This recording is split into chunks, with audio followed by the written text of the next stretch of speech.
My name is Evina Hartwell. I am 56 years old. For most of my life, people have called me steady, dependable, the one who never falters. It used to sound like a compliment. That morning, standing at the door of the house I had spent decades keeping together, it felt more like a curse. The rumble of a truck shook the quiet of our Savannah street.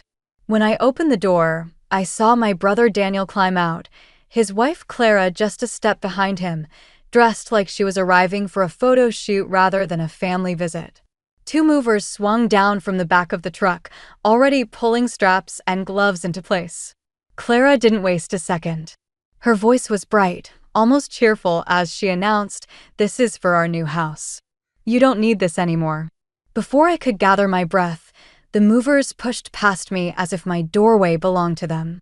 They began sticking neon labels on my television, my refrigerator, even the paintings I had dusted only yesterday. The speed of it was dizzying. My living room transformed into a showroom being cleared for auction. Daniel hovered in the background, eyes sliding away from mine. I searched his face for the boy I had raised after our parents died, the boy I had cooked for, scolded, defended. All I saw was a man pretending to be busy with boxes, so he wouldn't have to watch me watch him. By the time the truck's door slammed shut, my house looked smaller, emptied out of its heart. I stood on the porch as they drove away. At the gates of their new neighborhood, the truck braked, tires screeching, and everyone inside went still. When I was 16, my friends were planning dances and summer trips while I was figuring out how to stretch a grocery budget for two. Our parents had died within months of each other, my father in a shipyard accident, my mother from an illness she had hidden too long. Daniel was only 8 then. I became his stand-in parent before I had even finished being a child myself. We lived in the old Hartwell house on Gaston Street, the creaking bones of it echoing around us at night. I kept the lights on by taking odd jobs at the college downtown, shelving books in the library by day and cleaning lecture halls by night. On weekends, I worked at a rare bookshop along the river, breathing in the dust of other people's stories while trying to hold on to our own. I made sure Daniel never felt the thinness of our meals, though it meant I went without new clothes, without nights out, without the freedom other girls carried so easily. I thought it was worth it when he showed me his drawings of skyscrapers and bridges, declaring he would build bigger, better things than this small city could hold. Even then, he was restless with our humble roots, looking at the peeling wallpaper as though it had insulted him personally. Years passed, and I clapped the loudest when he graduated, believing my sacrifices had been enough to build his future. But when he brought Clara home for the first time, I felt the air shift. She was tall and poised, wearing a dress the color of coral and shoes that clicked sharply against my worn floors. Her eyes traveled the room like an appraiser's, and her smile never quite reached me. Daniel held her hand as though it was his lifeline, and I knew before a word was spoken that my place in his story had already begun to shrink. It began with little things, the sort of favors families are supposed to exchange without keeping score. Clara admired a set of old cookbooks that had belonged to our mother.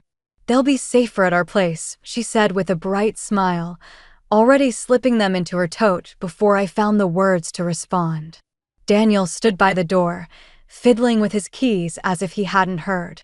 Next, it was a bundle of dishes I rarely used, blue and white porcelain my father had bought at an estate sale. Clara said she wanted them for Sunday dinners, something that still feels like family. The way she said family made me feel as though I was only a distant cousin, not the woman who had raised Daniel through the leanest years of his life. I told myself they were only dishes, nothing worth a quarrel. But when I saw my cupboards with their hollow spaces, I felt a sting I couldn't quite name. The pattern kept repeating, a hammer from the shed, a quilt folded at the end of my bed, even a silver spoon with my initials engraved, which Clara claimed was too pretty to be left unused. She wrapped each removal in the same phrase, "It's all in the family." That phrase became a soft blade, sliding under my skin every time she said it. I wanted to protest, but the words turned to stone in my mouth.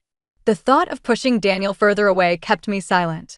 After all, hadn't I given up more for him before? Hadn't I spent years turning my life into his foundation?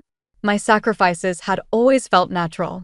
But these small thefts left me unsettled in a way I didn't know how to express. Daniel never argued on his wife's behalf, nor did he defend me. He simply stayed quiet, avoiding the tension like a man afraid of breaking something fragile. I sometimes caught his eyes flickering with unease, but he always looked away before I could be certain. In that silence, Clara's voice grew stronger, filling every corner of the room until my own home no longer sounded like mine.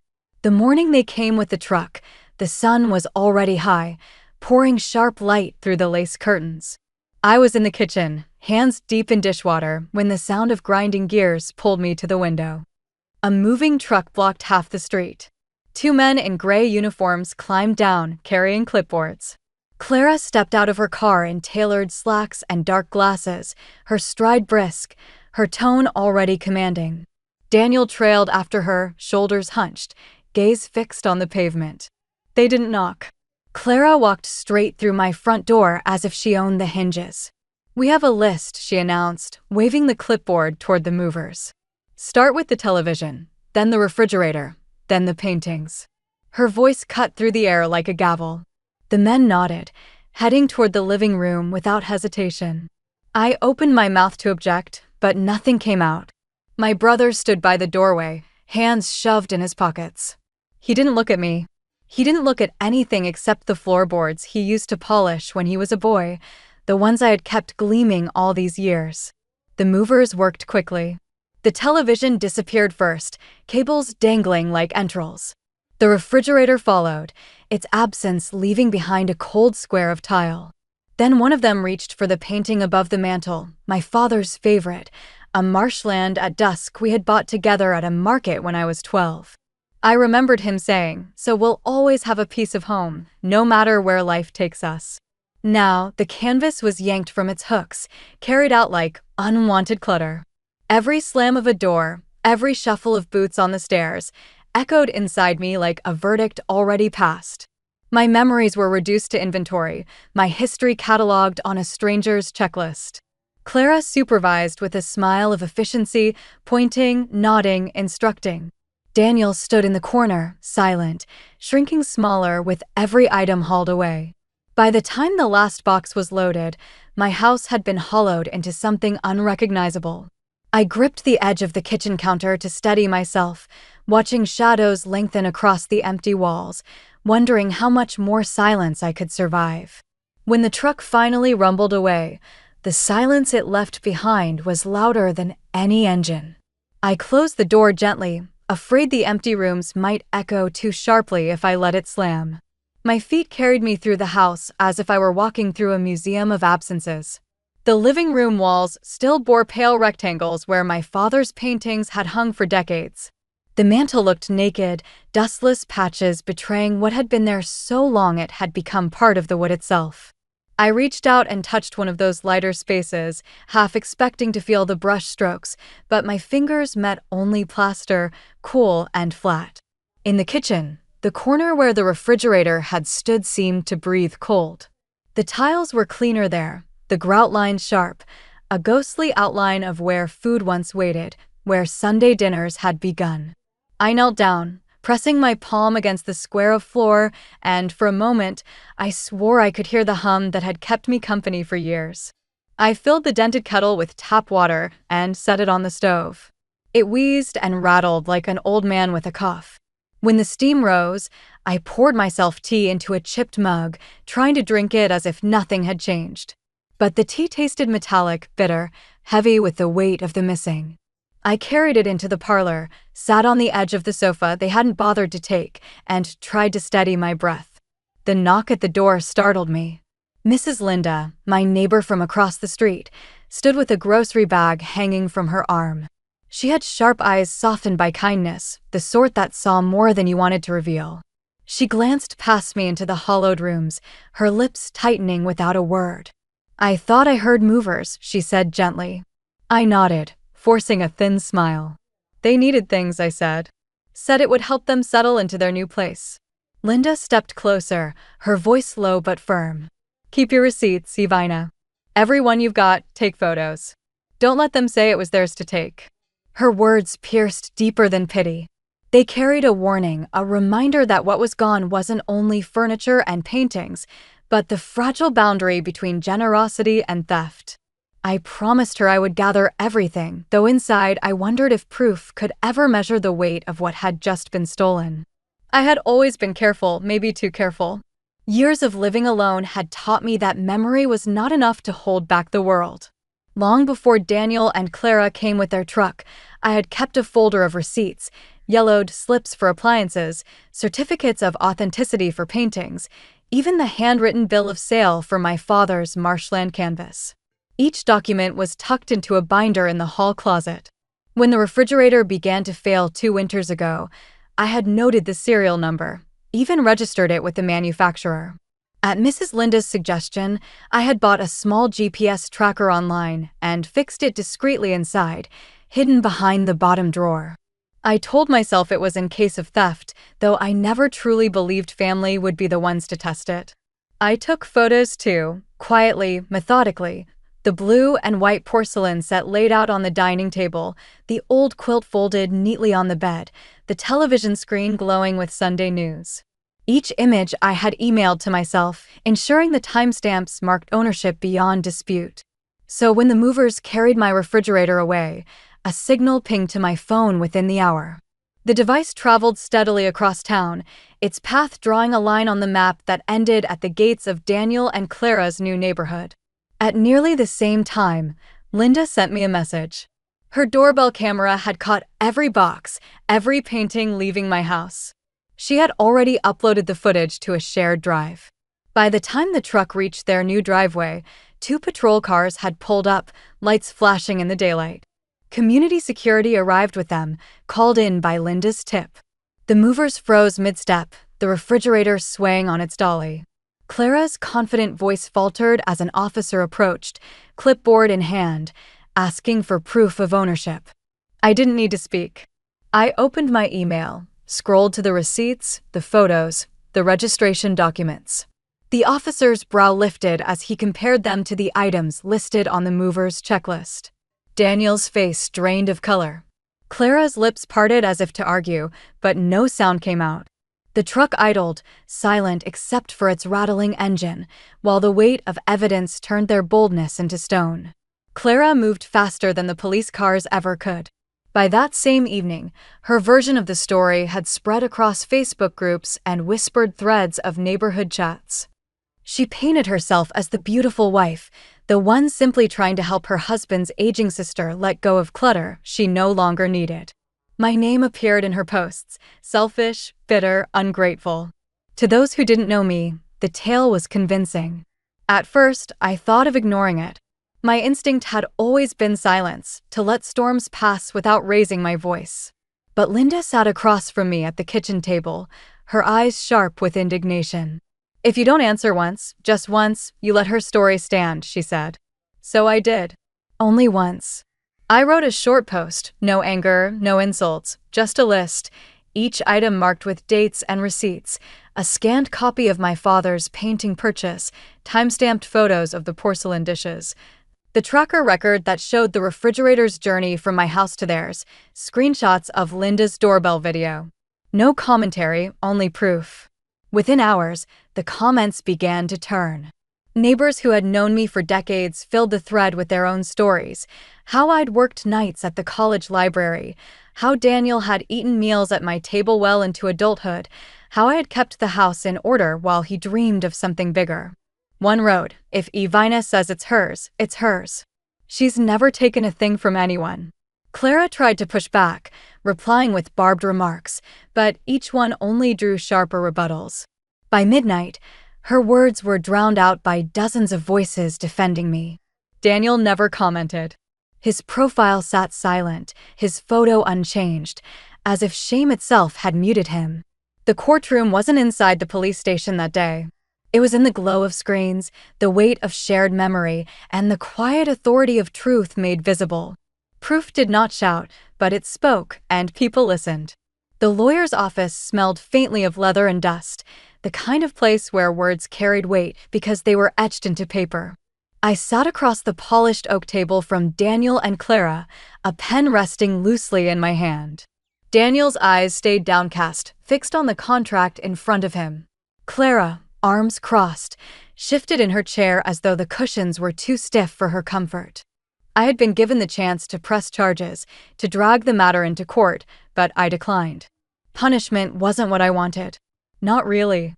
What I wanted was recognition of what had been taken and the cost it carried. So I asked for restitution, repayment for the damages, coverage for new locks and cameras, and a written acknowledgement that the property was mine. The lawyer cleared his throat, tapping the paper. If you both sign, this remains a civil settlement. No further action. His tone was matter-of-fact, but his eyes lingered on Daniel, who finally lifted the pen. His hand trembled as he signed his name, each letter jagged. He slid the document across to Clara, who stared at it with a tight smile that didn't reach her eyes. "This is unnecessary," she muttered, but she signed all the same, her name looping like a flourish meant to disguise resentment. I gathered the copies into my folder. My voice was steady, though I felt the tremor in my chest. "Forgiveness doesn't mean forgetting," I said quietly. "And it doesn't mean opening my door again as if nothing happened. You'll repay what's owed. But you won't step into my house without invitation. Not anymore." Daniel nodded, a small motion that seemed to cost him everything. Clara exhaled sharply through her nose, but kept silent. Walking out into the savannah sun, I felt lighter, though not untouched. I hadn't built a wall. I had drawn a line they could see clearly now, etched in ink and bound by consequence. For the first time, the boundary felt like something I could hold. The house no longer looked like a hollow shell. The walls, once scarred with pale rectangles where memories had hung, now carried fresh coats of paint. I chose a soft cream, something warm that caught the morning light. A second-hand refrigerator hummed steadily in the kitchen corner, not as grand as the one that had been taken, but sturdy enough to hold what I needed. On the mantel, one painting had returned to me, restored by a local craftsman after I found it in a pawn shop on the edge of town. The colors were brighter than I remembered, the marshland glowing as though dusk had just fallen. When I touched the frame, I felt the pulse of continuity, a reminder that not everything could be erased. Daniel came one afternoon, sleeves rolled up, carrying a bucket of paint. He didn't say much, just asked which wall I wanted done first. We worked side by side in silence, his strokes clumsy but earnest. When a line of paint dripped unevenly, he laughed softly, almost ashamed, and I found myself smiling back. It wasn't redemption. Not yet. But it was effort, a small gesture toward mending. The room at the back of the house, once crowded with my sewing machine and stacks of fabric, began to change, too. I cleared the shelves, moved in extra chairs, and opened it to the women in the neighborhood. Young mothers brought clothes to mend, students came to learn stitches, and widows arrived with scraps of fabric and stories to share. The hum of machines and the rhythm of hands filled the air, weaving a kind of fellowship I hadn't known I was missing. The house had been stripped bare once, but now it was filling again, not with possessions, but with purpose. For the first time in years, I felt the walls breathe with me. Daniel came by one quiet afternoon. No truck, no wife, no list of demands. He stood on the porch with a box in his hands, worn at the corners, as though it had been carried too long. When he opened it, I saw the porcelain teapot set, delicate cream with blue vines curling along the edges, the one our mother used only on Sundays. "I found it in the garage," he said, his voice low. "It should never have left here." His eyes met mine briefly, searching for permission to step inside. I nodded, and he crossed the threshold, setting the box gently on my table. That evening, the house filled with voices again. The neighborhood women gathered in my sewing room, now our shared studio, and I carried the porcelain set into the center of the chatter. Cups clinked softly as I poured steaming tea, the pale china glowing in the light that filtered through the window. The teapot, once a symbol of what was taken, now felt like something returned, not just an object, but a measure of dignity. As laughter rose around me, I realized my worth had never lived in dishes or paintings or even walls. It was in what I built, what I shared, and what I refused to surrender. Even when others tried to strip me bare, I watched the women sip, their hands wrapped around the delicate handles, their smiles widening as stories flowed. The sunlight fell across the table, scattering warmth over porcelain, fabric, and faces. For the first time in years, my house felt not only whole, but alive. The teapot poured, the voices rose, and the rooms filled with something no one could take from me again.